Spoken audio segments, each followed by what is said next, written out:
O governo Lula contratou sem licitação uma empreiteira acusada de desvio de dinheiro para executar 6 obras do Departamento Nacional de Infraestrutura, o DENIT. A LCM Construção e Comércio pertence ao empresário Luiz Otávio Fontes Junqueira, alvo de investigação do Ministério Público por desvio de recursos.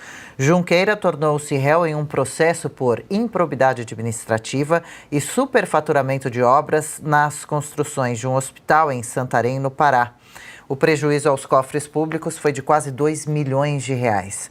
Pelos serviços para o DENIT, a construtora receberá quase 200 milhões de reais. Ao todo, a LCM foi escolhida 29 vezes pelo governo Lula para construir obras públicas. Somando com as ocasiões em que participou de licitações, a LCM recebeu da atual gestão federal mais de 1,5 bilhão de reais. Augusto Nunes, os indícios são vários e nada bons, Augusto.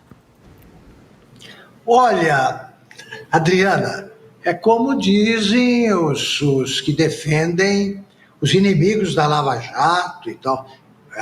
Agora teremos emprego com essas obras, com esses 200 milhões, isso aí está começando. Né? E essa empreiteira é uma das que serão beneficiadas, porque é preciso dar emprego. Alguém se surpreende durante o governo Bolsonaro, e quando o DENIT passou o controle de um ministro como Tarcísio, o governador de São Paulo hoje, ocorreu alguma coisa parecida? Houve licitação superfaturada? Pois voltaram as licitações superfaturadas, voltaram os acertos com empreiteiras, porque o projeto de poder do PT, como dizia o Celso de Mello, antes de ficar completamente pirado, era um projeto criminoso de poder.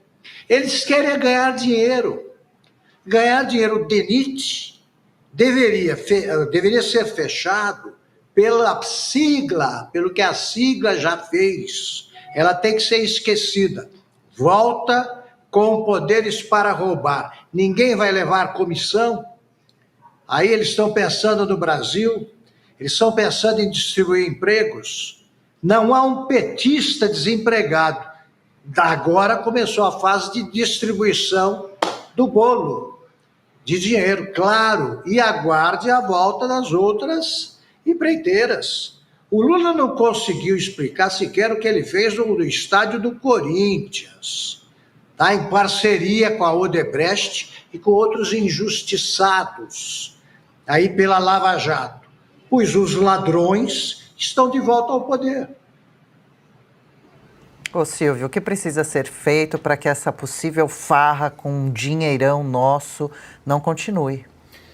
Pois é, não há outra área na estrutura do governo federal, e isso ao longo de décadas, que seja um foco de corrupção tão grande quanto a área dos transportes. É muito fácil roubar na área dos transportes se você ouvir qualquer parlamentar no Congresso que em referência a escândalos do passado. 2011, por exemplo, naquela faxina, como foi apelidado no governo Dilma Rousseff, o ministro dos Transportes, Alfredo Nascimento, caiu junto com quase 20 funcionários. E o DENIT é justamente a ponta, as superintendências estaduais, que são aparelhadas politicamente, elas são leiloadas, faz parte ali do toma lá da cá, onde se rouba muito dinheiro.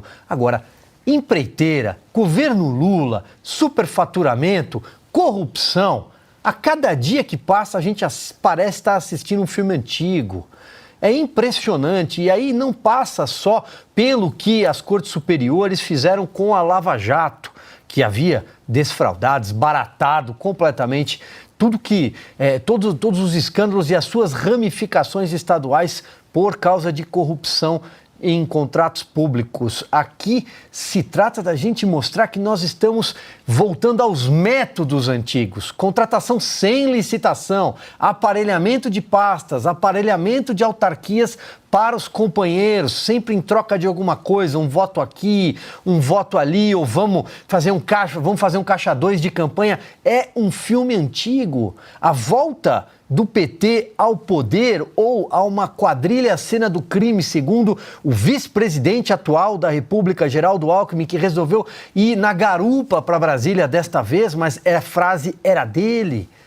Essa volta ao PT começou justamente com rasgar a lei das estatais, por exemplo, vamos aparelhar. Depois veio o aparelhamento das diretorias da Petrobras, estamos acompanhando, isso continua. Os conselhos de Itaipu, conselhos de outras empresas. E aí agora nós chegamos às empreiteiras, e algumas empreiteiras que foram também reabilitadas recentemente, apesar de acordos de leniência no exterior e aqui no Brasil ainda não terem sido cumpridas.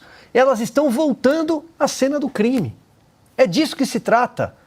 Parece que o PT resolveu, de verdade, voltar algumas casas na história e esfregar tudo isso na cara do brasileiro pagador de impostos. É impressionante. Pois é, o Piotr, mesmo assim, a empreiteira vai tocar provavelmente 6 obras, administrando quase 200 milhões de reais, sendo suspeita de desvio de dinheiro, ela que já foi 29 vezes escolhida pelo governo Lula para construir obras públicas. E boa parte sem licitação, não é isso que está? A pergunta é por que está sem licitação pública? O Instituto da Licitação Pública é clara.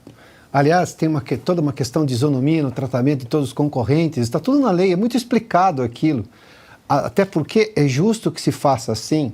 Você participa de um processo, todo mundo tem que ter acesso ao mesmo tipo de informação para apresentar, aí sim, a sua proposta. Há critérios para escolher, obviamente, o melhor, e não necessariamente é só por preço, porque precisa saber se ele vai ter condição de entregar a obra pelo preço que ele está se propondo a fazer. Ou seja, tudo isso é muito conhecido, tudo isso é claro. Não é que se trata de uma coisa em que as pessoas não têm informação, que é muito novo. Não, não é.